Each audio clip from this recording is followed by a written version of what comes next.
अस्सलामुअलैकुम दोस्तों, क्या हाल चाल है जी किसान भाईओ, खसूसन साडे चढ़दे पंजाब वाले किसान भरावो की हाल आ।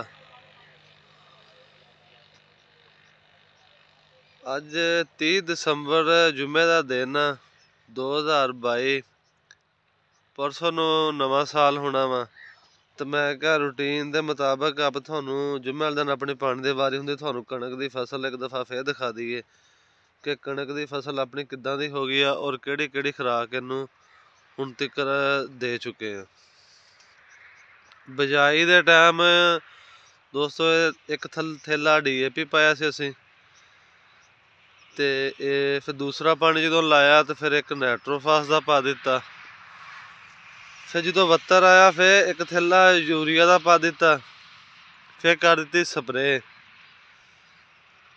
फिर तीसरा पानी लाया पिछले यानी कि एक हफ्ता पहले पानी लाया, तो उदण इनू एक थैला गवारा खाद का पा दिता। तो फसल की सूरत हाल थोड़े सामने देख लो, माशाअल्लाह लश ग्रीन, चारे नुकरां इक्को जिहियां। ते अज फिर जुम्मे का दिन आ, 30 तरीक आ, 30 अगस्त। तो अज पानी की वारी सी तो नहर गई आ सुक, सालाना बंदी आ गई साडे पंजाब विच, क्योंकि इधर पाकिस्तान नाल पानी की भी कमी है ना थोड़ी जी, इस करके फिर नहरां सुक गई, सालाना बंदी आ गई। हुण महीने डेढ़ बाद नहरां आउणगीਆਂ तो फिर पानी इहदे नसीबां च होएगा। तो जे दरम्यान दे विच कोई जरूरत पेश आई तो फिर ट्यूबवैल जिंदाबाद, वो तो फिर भाई लाना पेगा। जे कोई बारिश वगैरह पै गई तो फिर बचत हो जाएगी। बाकी बारिश वगैरह भी अल्लाह ताला अपनी रहमत दी पावे जी, क्योंकि बारिशां भी जड़ियां ज़्यादा जड़ियां ना वो गंदम की फसल लई नहीं अच्छियां। बाकी जो अल्लाह ताला करेगा बेहतर करेगा। तो ये हुण तक दे अपनी खुराक नूं यानी कि 4 थैले तकरीबन खाद दे पै चुके। हुण इनू कोई खाद नहीं पैनी, हुण जिहड़ी खुराक मिल गई है इन्हें उत्ते अपनी गां तो गां बढ़ोतरी जारी रखनी है। तो आपां तुहानूं वक्फे वक्फे नाल इहदा विजिट करवाउंदे रहांगे कि अपनी फसल किद्दां दी है। तो इधर अपनी कोई सब्जी वगैरह बीजी है, कोई लसन, कोई शलजम वगैरह, कोई पालक, तो कोई मेथी। है अपनियां सब्जियां। शलजम बीजे वावा वाफर मकदार च बीजे सी, जिहदा दिल करदा लै जांदा सैडां ते सारे उधर भी। ते माशाअल्लाह लसन, ते देख लो जी गंदम दी फसल।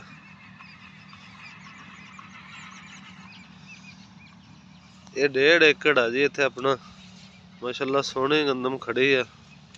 तुसीं देख लो नुकरां भी इक्को जिहियां सारियां माशाअल्लाह। कोई मेथी बीजी सी तो वो नहीं इन्नी उगी, तो इत्थे पालक कर दित्ती। धनिया वा बीजिया थोड़ा जिहा, कोई सेंटर च मेथी जी बीजी हुई है। जिहड़ा खड़ा जी ये सुपर नाइपियर आ, जिहदियां कलमां लगदियां बाजरे च। साडे चढ़दे पंजाब वाले दोस्त लाजमी दसन तुहाडे भी उत्थे बीजदे सुपर नाइपियर। ते नाल हैगा कमाद। तो कमाद नालों ये अच्छा है, असीं थोड़ा बी वास्ते बीजिया वा कि जानवरां वास्ते गां फिर ज़्यादा चारा काश्त कर दांगे इहदा। कमाद नालों मैनूं तो ज़्यादा हरा लग रहा, देख लो कमाद उपरों भी सुक्या पिया, ते ये माशाअल्लाह लश ग्रीन पिया। ते इहदे यानी कि साल दे विच कट भी ज़्यादा मिल जाते हैं कटाइयां जानवरां वास्ते, क्योंकि हुण इधर लहिंदे पंजाब विच जिहड़ा गुड़ वाला सिस्टम है ना, वो तो कहानी खत्म हो गई कि बहुत कम गुड़ बनाउंदे, बहुत कम जिमींदार। तो बाकी साडे वीडियो वेख के साडे चढ़दे पंजाब वाले दोस्त कमेंट लाजमी करिया करो दोस्तों कि साडी वीडियो किद्दां दी तुहानूं पसंद आउंदी या नहीं आउंदी, किद्दां तुहानूं इंटरस्ट आपां तुहानूं उदां दी वीडियो बना के दिखाया करांगे। तो इहदे नाल ही सानूं दो इजाजत, दुआवां च याद रखियो। अल्लाह हाफिज़।